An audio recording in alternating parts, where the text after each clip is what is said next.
Isililo siqhuma phezulu kuNgizwe Mchunu ephucwa bukhoma imoto abe yimaketha.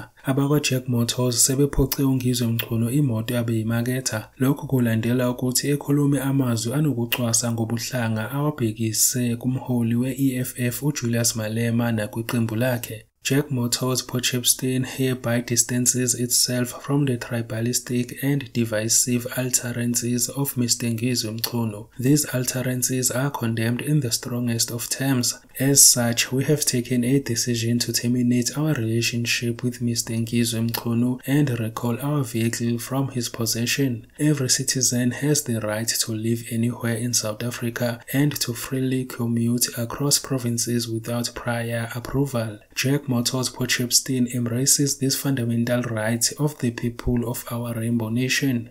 Ngizwe has been given until the 29th of December, which is tomorrow, to return the car to the dealership.